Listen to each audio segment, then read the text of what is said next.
यह नियुक्ति समारोह तो बिहार के लिए दुर्भाग्य की बात है। जितने बहाल से अभी शिक्षक हुए हैं मैक्सिमम आपको यूपी से आ गए, सारे को सारे भर गए हैं। बिहार के लोग तो ऐसे देखते ही रह गए। सारे का रास्ता खोल करके सारे को नियुक्ति दे रहे हैं।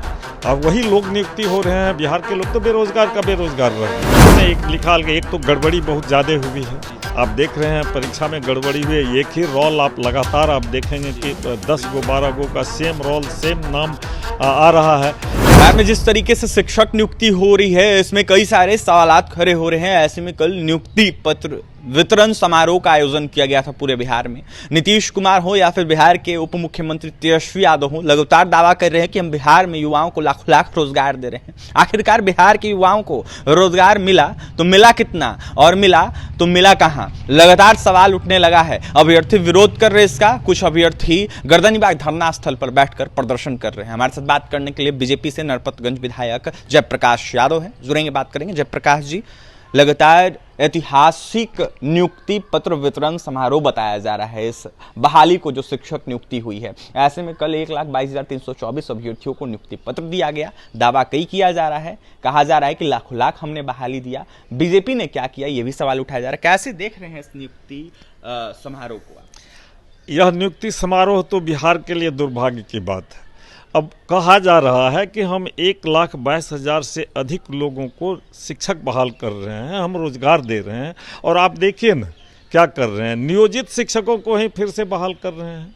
ये तो भाजपा के जब काल था, गठबंधन का काल था, उस टाइम में भी निर्णय हुआ था और उस टाइम में ही नियोजित किया गया था। अब नियोजित शिक्षकों को फिर से नियोजित दे करके ये अपनी उपलब्धि बता रहे हैं, तो ये तो बिहार के लिए रोना है ना। और आप देख रहे हैं बहुत सारे छात्र अभी गर्दनीबाग में धरना स्थल पर धरना दे रहे हैं। क्यों नहीं धरना देंगे? आपने सारे प्रधानमंत्री बनने की सपना को लेकर के पूरे देश के डोमिसाइल नीति को आपने खत्म कर दिया। और बाहर से आप देखिए जितने बहाल से अभी शिक्षक हुए हैं मैक्सिमम आपको यूपी से आ गए हैं, सारे को सारे भर गए हैं। बिहार के लोग तो ऐसे देखते ही रह गए। तो ये बिहार के युवाओं के लिए इससे बड़ा और दुर्भाग्य की क्या बात हो सकती है? यह अपना ढोल पीटते रहें। तो ये भी लग रहा है कि 24 की तैयारी में नीतीश कुमार बाहर के अभ्यर्थियों को शामिल करवा रहे हैं। बिल्कुल, यही तो हम कह रहे हैं ना, बाहर के अभ्यर्थियों को, बिहार हुआ, यूपी हुआ, बगल झारखंड हुआ, इन लोगों से सारे का रास्ता खोल करके सारे को नियुक्ति दे रहे हैं। अब वही लोग नियुक्ति हो रहे हैं। बिहार के लोग तो बेरोजगार का बेरोजगार रह गए। और क्या करेंगे? ये लाखों लाख का दावा पूरे तरीके से फेल है जयप्रकाश जी? बिल्कुल ही फेल है, हर तरह से फेल है। यह कभी पूरा होगा इस स्थिति में? ये जो 1,22,000 की बात हो रही है, इसमें देखा जाए तो एक कैंडिडेट 2-2 जगह एग्जाम दिए, यानी कि 9th-10th में भी दिए हैं, 11th-12th में भी दिए हैं, दोनों में रिजल्ट आया है, उसको भी जुर्माया जा रहा है, क्या गिनाया जा रहा है? क्या? बिल्कुल, यही 100%। आप देखिए ना, एक लिखा एक तो गड़बड़ी बहुत ज़्यादा हुई है। आप देख रहे हैं परीक्षा में गड़बड़ी हुई। एक ही रोल आप लगातार आप देखेंगे कि 10 गो 12 गो का सेम रोल सेम नाम आ रहा है। दूसरा, आप इस तरह की गड़बड़ियों को दूर करके इनको रिजल्ट देना चाहिए। 1 सीट 1 कैंडिडेट का भी 1 सीट 1 कैंडिडेट का प्रावधान होना ही चाहिए था। लेकिन इस सब में, इसमें भी अप्लाई करो, इसमें भी अप्लाई करो, वहाँ भी खाली हुआ, खाली का खाली रह जाएगा। ये नौकरी क्या देंगे? लेकिन कहा जा रहा है कि कहा जा रहा है कि हम 1,22,000 के। यही दुर्भाग्य है, यही रोना है। इनके सुशासन, यही सुशासन है। तो जनता भोग रही है। आज विगत 15 वर्षों से तो जनता भोग ही रही है। तेजस्वी जी या फिर नीतीश कुमार आरोप लगा रहे थे कि बीजेपी ने तो कुछ नहीं किया, ऐसे ही आरोप लगा रहे हैं। वो लोग बस आरोप लगाते हैं, नौकरी नहीं दो तो सवाल उठाते हैं, जब नौकरी देते हैं तो आरोप लगाते हैं। यही तो जनता को दिग्भ्रमित करने का यह तरीका है। बीजेपी जब थी गठबंधन में तो उनके दबाव में ये सब निर्णय लिया गया था कि हम नौकरी देंगे, जो भी हुआ था। और जब अब बीजेपी हट गई है तो आरोप लगाती है। जयप्रकाश जी, सत्र स्टार्ट होने वाला है, बिहार विधानसभा का सत्र। ऐसे में अभ्यर्थियों की आवाज उठाएंगे?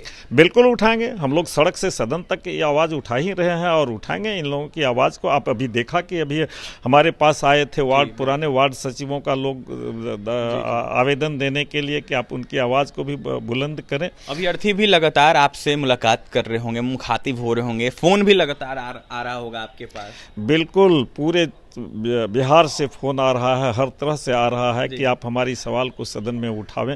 उन लोगों के साथ अन्याय हो रहा है, उन लोगों का शोषण हो रहा है, तो निश्चित रूप से हम लोग सड़क से सदन तक इनकी आवाज़ को बुलंद करेंगे।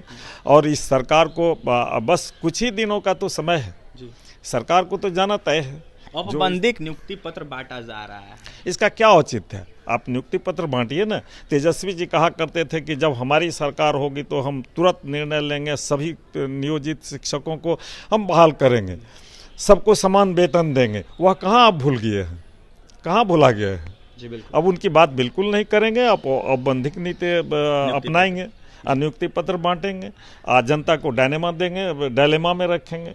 देखिए, जनता को भ्रमित कर रहे हैं नीतीश कुमार और तेजस्वी यादव। ऐसे में औपबंधिक नियुक्ति पत्र बांट रहे हैं। जिस तरीके से दावा किया जा रहा है नीतीश कुमार और तेजस्वी यादव के द्वारा, ऐसे में पूरे तरीके से दावा फेल है। जयप्रकाश यादव नरपतगंज से विधायक हैं, भाजपा से जमकर नीतीश सरकार पर निशाना साध रहे थे, तो वहीं साफ कह रहे थे कि जांच का ये विषय है, ऐसे में जांच करना चाहिए। बाहर के अभ्यर्थियों को शामिल करवा दिया गया है, नियोजित शिक्षकों को शामिल करवा दिया गया है, 1 कैंडिडेट 1 सीट का प्रावधान लाना चाहिए।